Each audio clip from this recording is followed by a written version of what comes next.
ертеде, ешкі жүні бүртіде, еліне сыйлы, көршілеріне абыройлы, аузы дуалы бір би болыпты. Ауыл аймаққа ақыл айтып, бәріне басшылық жасайтын солған екен. Ал енді балалар сол бидің 14 ұлы, 3 қызы болған екен. Әр қайсыны мынау үй шаруашылығына бөліп берген қызметтері бар екен. Бірақ енді балалар деген бірдей болмайды ғой. Балаларының біразы берген тапсырманы орындай алмай, сөгіс алады екен.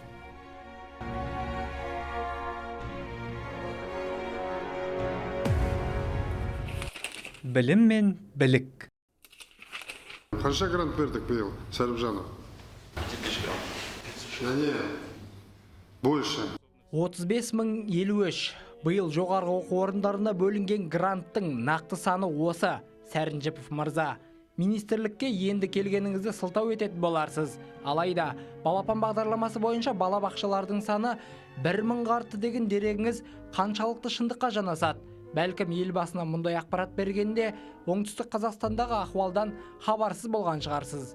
7-8 ай болды істеп атқанымызда, бір тиын ақша алған жоқпыз, айлықтың күндес көзін көргенде жоқпыз осы айда. Ата-анаға да айтуымызға шамамыз да келмейді. Мақтаарал ауданындағы балабақшаның қызметкерлері жыл басталғалы қайдан көмек сұрарын білмей, осындай күй кешіп жүр. Күнде үмітпен келем осы жерге. Осы бала-шағамды асырасам деп. Балдарыма нан керек, киім керек. Өзім жүрсем мына. Баспасөз құралдары мәселені көтергенде еңбек инспекторлары да белсенді. Тіпті меңгерушінің айтқандарын құлағына да ілгісі келмейді. Болмаған соң балабақша қожайыны бар себебін бізге жайып салды. Сөзіне сенсек, мекемеге республикалық бюджеттен 526 миллион теңге бөлінуі тиіс екен. Алайда жыл аяқталғалы жатса да, соқыр тиын да көрмепті. Мен осы садикті ашу үшін біз 6 миллион, наверное, жұмсаған шығармыз. Оның жабдықтары бар ішіндегі, ойыншықтары бар, басқасы бар, ішіндегі ремонты бар. Біз ол подсадик бәрін жасағанбыз да, ол ай сайын мен кредит төлеуім керек. Ауданның шенеуніктері де бар мәселені мемлекеттік қазынаға ысырды. Ал экономика министрі Ерболат Досаев мұны жоққа шығарды. Айтуынша, мұндай жағдай туындағанда қаржыландыру жергілікті атқарушы органдардың мойнына жүктеледі екен. Бұл анықтағанымыз жаңағы осындай аудан әкімдігі мен білім бөлімінің арасындағы түсінбеушілік жағдайға ма соған байланысты ма, біз білгеніміз бұл 42 жаңа балабақша аудандық білім бөлімінің сетінде жоқ. Сонда білім беру жүйесіне енгізілмеген 42 балабақша осы кезге дейін заңсыз бала тәрбиесімен айналысқаны ма? Енді бұл мекемелердің жұмысын жалғастыру мәселесі қаралып жатыр. Оң шешімін таппаса, 3000-ға тарта бүлдіршін балабақшасыз қалып, 500-дей қызметкер жұмыссыз атануы мүмкін. Мы строим школы, детские сады, как дворцы. Бұл елбасының жыл басындағы ескертуі. Сол кезде хан сарайындай балабақшаларды салуды доғарыңдар деп тапсырма берген еді. Шашал десе басылатын шенеуніктер қате түсінсе керек. Енді бар балабақшаларды бейшара күйге түсіруге кіріскен сыңайлы. Бір сөзбен айтқанда, баға ашылмаған бағдарлама.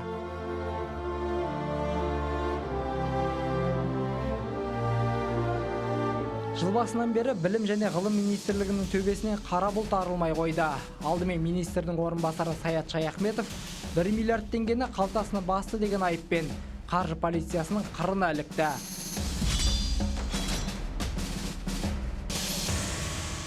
Бұл ақшаға машина жасау мамандарын даярлайтын мектеп салынуы керек еді. Құрылысы аяқталмаған 700 орындық білім ордасының түлектерін тек кәсіпкерлер ғана асыға күтіп жүрген сияқты.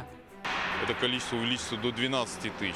Жаңадан ашылатын зауытты қосалғанда өндіріске 12 000 адам қажет. Ал ол жұмысшылар машина жасау саласының жетік бітірген білікті мамандары болуы тиіс. Бүгінгі таңда бұл кәсіпті игеріп шыққан түлектердің саны 500-ден әрең асады. Ол өте аз. Осы орайда Өскемендегі кәсіптік білім беру орталығына көп үміт артып едік. 4 түлік. У вас путаница в голове. Шетелден әкелінген асыл тұқымды сиырлардың көп өлгендігі сонша, журналистер қателеспей қайтсын.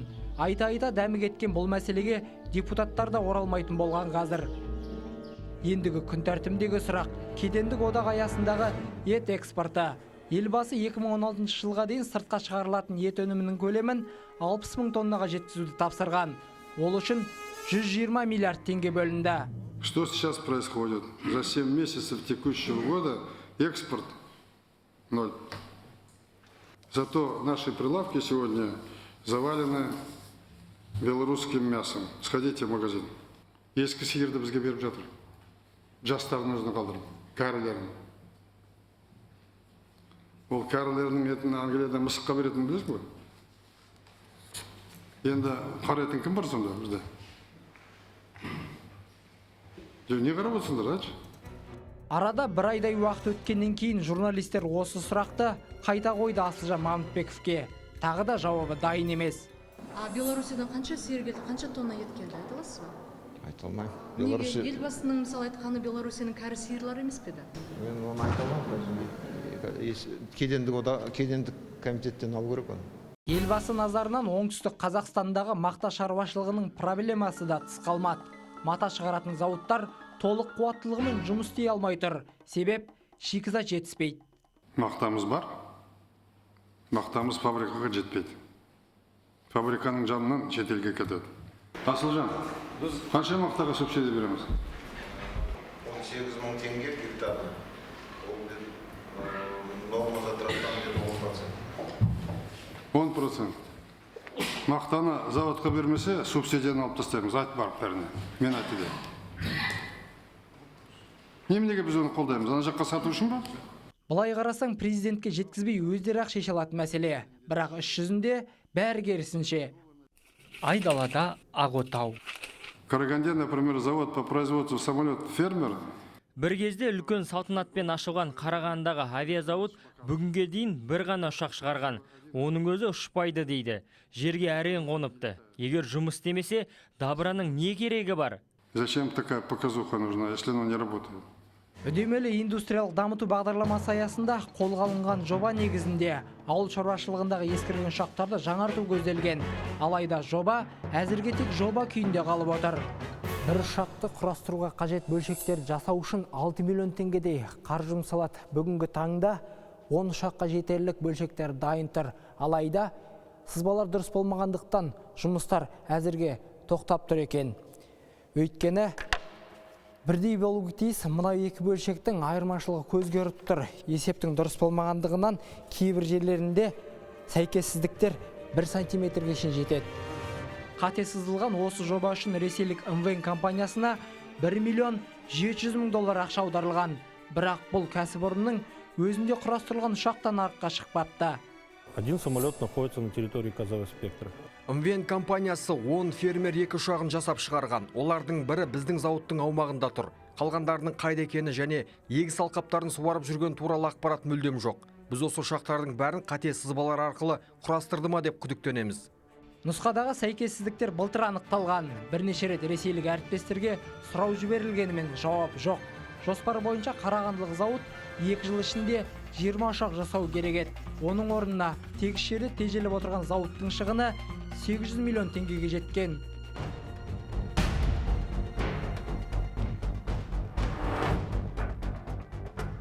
Елбасының алғашқы сынынан кейін бір ай өтті. Үкімет өз кемшіліктерін осыдан кейін ғана талқылай бастады. Жүктелген жұмысты жарытып орындай алмаған министрліктің өкілдерін үкімет басшысы қатаң жазалады. Я объявляю выговоры по неосвоению бюджетных средств вице-министрами. Бюджет қаражатын игермеген үшін денсаулық сақтау вице-министрі Текежановқа, ауыл шаруашылығы министрінің орынбасары Толыбаевқа, қаржы вице-министрі Теңгебаевқа сөгіс жариялаймын. Көп уақыттан бері тұрғын үй коммуналдық шаруашылығын басқарып келген Нокин мен индустрия және жаңа технологиялар министрінің бірінші орынбасары Альберт Рауға да сөгіс берілді. Министрлердің жұмысына қатысты қатаң ескерту жасауға тек президент қана құқылы. Өз құзыры аясында министрлердің орынбасарларын жазалаған Серік Ахметов кемшіліктер реттелмесе, елбасына баяндаймын деп ескертті. Нешінші сөгіс алып тұрсыз? Өз қызметіңізді жазып. Осы жұмыста бірінші рет. Енді мына орында мен қалам ба жоқ па мен шешімде елбасы шығатын шығар.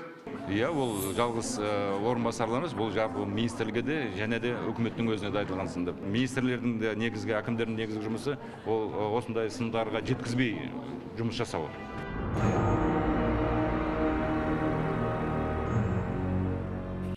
Батпан құйрық. Тендерге қатыстық. Енді тендерге қатысқаннан кейін бірінші тендерде де ұтылдық. Одан кейін ол тендер болмай қалды. Екінші тендер тағы болмай қалды. Онда да ұтылдық. Бірақ бізді мазалайтын бір нәрсе, осы тендердің алдында ғана тіркелінген, жаңағы жауапкершілігі шектелінген серіктестіктің қалай ұтқандығы, біздің неге ұтылғандығымыз. Таныс жағдай, тендердегі теңсіздіктер, мемлекеттік сатып алудағы бассыздықтар, литрі 330 теңгеге бағаланған бензин, бір данасы 250 теңгеге тұратын жұмыртқа. Бүгінде тендерде таудай талабы бардың емес, қалтасы қалыңның жеңетіні ешкімге жасырын емес. 10 жылдан аса жүргізіліп жатқан бұл салада талай былық ашкерленді. Кімге тиімді? Бұл май-шелпек сыбайлас жемқорлықтың нағыз жаңағы асырап отырған, соның былайша айтқанда қонағасы. Енді ол одан айырылып қалай күн көреді. Сондықтан да неғұрлым бұл жерде жаңағы тәртіп болмаса, бұл жерде жаңағы былықшылық болып жатса, соғұрлым олардың қалтасы да жаңағы майланып отыратыны түсінікті. Миллиарды денег здесь разворовывается. Я тебе поручаю, внеси предложение, отмени, выгони вот этих крохоборов, которые вокруг этого пасутся, и рубят государственные деньги. Май-шелпекке тықыр таянған сыңайлы. Президенттің өзі былықтарды бір-бірлеп санап, облыс әкімдерінің бетіне басты. Атырауда 900 орындық мектеп, 1200 орындық мектепке қарағанда 219 миллион теңгеге қымбатқа салынғанын мысал етті. Бақтықожа, қайда кетті ақша? Темекші жобасымен салынып отырған объекттердің бағасы 2 есе, кейде 3 есе қымбат. Слушай, бір облыста отырсыңдар. Бәрі болған 2 мектеп. Не қарап отырсыңдар содан басқа? Қарап, неге мұның бағасы екеуі бірдей көп болады деп неге айтпайсың? Қараватымыз өзгерттік, бәрін тоқтаттық, ондай тұрыстардың бәрін. Мына мемлекеттің ақшасын, елдің ақшасын менен басқа қарайтын адам жоқ па бұл елде? Одан кейін саған қалай ақша беруге болады облысқа? Ақтөбе облысында да дәл осындай жағдай. 600 орындық 2 мектептің құнындағы айырмашылық 70 миллион теңгеге жеткен. Аймақ басшысы мұны нысандардың орналасқан жерімен түсіндірді. Қаланың шетіне салынған мектепке инженерлік инфрақұрылым жүргізу үшін қосымша қаражат жұмсалған. Құқық қорғау органдары барлығын тексерді, бірнеше рет. Ешқандай былай айтқанда заң бұзушылық тапқан жоқ. Бұл мектептер бойынша. Қазір мектептер жұмыс жасап жатыр. Бірақ оған қарамастан жаңағы қаланың құрылыс бөлімінің басшысы жұмыстан босатылды бүгінгі күні. Әйтеуір бір шенеунікті жұмыстан шығарып құтылды.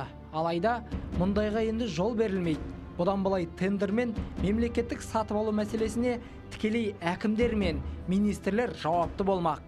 Енді бір ғана мысал келтірейік, кешегі мысалы Храпунов. Сол кісі егерде тендерді ол өзі өткізетін болса, қала бойынша әділдік күтеміз бе? Күте алмаймыз. Немесе Бергейді алайық, Рысқалиев. Ендеше біз осы облыстық әкімдер осы жерде әділдік орнатады деп ешқандай сене алмайтынымыз түсінікті деп ойлаймын. Енді осыларды болдырмау үшін мемлекеттік сатып алулар туралы заң жобасына өзгерістер мен толықтырулар енгізіліп жатыр. Алайда Қаржы министрі дайындаған құжат әзірге шикі, әсіресе ұлттық режим туралы бап қызу талқыға түсті. Соған сәйкес, кедендік одақ аясындағы Ресей мен Беларусь кәсіпкерлеріне қазақстандықтармен тең дәрежеде тендерге қатысуына мүмкіндік беру қарастырылған. Кез келген мемлекеттің шетелге теңдік жағдай жасау, ол несі ұлттық режим? Не себептен бұл ұлттық режим деп аталды? Жалпы қаржы министрлігінің жұмысы парламент пен президенттің көңілінен шықпады. Күнделікті орындалу процесін мониторинг жасамай отырғандығы, соны талдап керек болатын болса премьер-министрге жеткізіп, тіпті тегі елбасына да осының бәрін бағдарлап уақытылы жеткізіп отырса, мынандай олқылықтар болмас еді деп ойлаймын. Задача твоя, как главного бухгалтера Казахстана, следить за каждой копейкой. Как же ты государственные деньги бережешь? Как же ты по копейкам собираешь в бюджет? Содан балалар кейінірек әкелері бірнеше баласына қолдарынан келмеген қызметтерін ауыстыруға кіріседі. 6 жыл елдің қазынасын санаған Болат Жәмішев бас қаржыгердің қызметін Бақыт Сұлтановқа берді. Өзі өңірлік даму министрі болып тағайындалды. Бұған дейін бұл ведомствоны басқарып келген Бақытжан Сағынтаев енді тек премьер-министрдің бірінші орынбасары лауазымын атқармақ. Енді егер бәрі дұрыс болатын болса, егер енді Сағынтаев аса бір үлкен қателіктер жасамайтын болса, онда бәлкім келесі жылдың ортасына таман ба, түнімен әйтеуір үкімет өзінің бір белгілі бір межесінен өткеннен кейін, бәлкім үкіметтің ауыс-түйісінен кейін келесі премьерлік Сағынтаевқа бұйыруы ықтимал деген саясаттанушылардың, сарапшылардың арасында пікір бар. Қаржы министрлігіне жаңа келген басшыға ауыр тиері анық. Алайда жасақталғанына аз уақыт болған өңірлік даму министрлігін тізгіндеу де оңай шаруа емес. Әсіресе бірнеше жыл басынан сынарылмай отырған тұрғын үй шаруашылығының осы құрылымға қарайтын ескерсек те жетіп жатыр. Сондықтан да болар жаңа қызметінде алғашқы рет мәжіліс алдына шыққалы отырған Болат Жәмішев орынбасарынан ұзақ дәріс алды. Тұрғын үй мәселесін осы ведомствоны 5 жыл басқарған Серік Нокиндей кім білсін? Нокиннің пікірінше, депутаттар мен ақпарат құралдары тек кемшін тұстарды ғана көреді. Мәселен, соңғы 2 жылда қайта жөндеуден өткен 1243 үйдің тек 20-дан астамы ғана проблемалы болып тұр. Енді жаңа басшымен мұндай олқылықтар оңай шешілмек. Бізде көп мәселе ол финансовый механизмдер. Оны жақсы білу керек. Тек құрылысшы ретінде емес, финансист ретінде. Ол жағынан бізге үлкен көмек болады деп ойлаймын.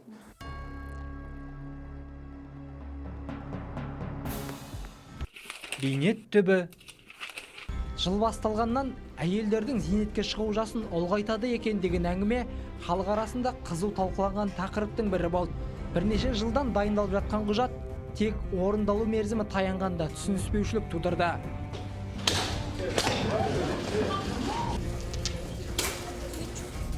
Бірақ үкімет алған бетіне қайтпады.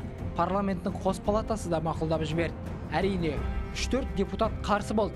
Алайда аз да болса дегендеріне жетті президенттің қолдауымен. Мен зейнет жасын кезең-кезеңімен ұзартуды 2014 жылғы 1 қаңтардан емес, 2018 жылғы 1 қаңтардан бастауды ұсынамын. Артынша реформаны халыққа жеткізе алмаған үшін Серік Әбденов бірден экс-министр атанды. Заң жобасынан мін таппаған депутаттар болса, үкімет алдады деп соқты. Бізге үкімет солай салыстырып айты, жоқ, ол президенттің тапсырма бойынша, ол солай, ол мұнай. Жарайды. Біз үкіметке сенеу керек қой, ол біздікі үкімет, Нұр-Отаннікі. Это, конечно, Президент сынағанға дейін парламенттің осы кейінге қалдыруға әлеуеті болып еді, негіз мүмкіндік болды ма сөйтіп қайтадан? Сонда үкіметтің айтқандарына көзсіз сеніп бас шұлғи берсе, парламенттің маңызы қандай? Жарар, оған баға беретін біз емес. Дәл бүгінгі күні, мысалы үшін, үкіметті сынап атқан парламент жоқ. Жергілікті әкімдер өздері мәслихаттарды құрып алған, оларды да жергілікті заңды түрде, легитимді түрде сынайтын ұйымдар жоқ. Халықтың дауысы жетпей жатады. Дәл осындай кезде амалсыз осы бюрократиялық машинаға күш беру үшін, пәрмен беру үшін жоғары жақтан анда-санда жанын шығарып сілкіп отыру керек тұрды. Басқа енді жол жоқ. Сын естідік, сөгіс алдық. Енді ұнжырғамыз түспей, жұмысымызды жалғастырайық. Үкіметтің істеген жұмысын жіліктеп талқылаған елбасы қателіктерді дұрыстау үшін тағы да уақыт берді. Кемшіліктерді айтпасақ болмайды, оның үстіне ол кемшіліктерді жоймасақ болмайды. Әркім өз саласында ойланып, жұмыс істеп шара қолданатын болсын. Ендігі кездесуімізде жыл біткеннен кейін мыналардың бәрін орындадық деп маған баяндайтын болыңдар. Жарай ма? Бас ауырса, тіс ауырса, бізге дәрі беретін. Білім беріп бір мезетте ұстаз болып кететін. Кетпенге айырбастап қаламын, керек кезде кейде егіне кетін. Құрылыспен сәулетті жат емес, барлық үшін бір өз еңбек ететін. Атқарушы биліктің дәрменсіздігінен елбасы бүгінде осындай әмбебап болуға мәжбүр. Әрине, елбасына жан-жақтылық жарасады. Алайда ол барлық үшін өз орны керек деген сөз емес.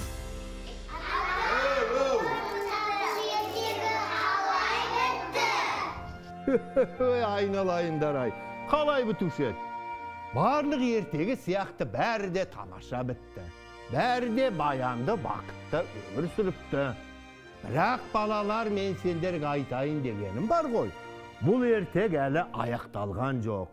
Ой, балалар, бұның жалғасы әлі алда. Алда, балалар.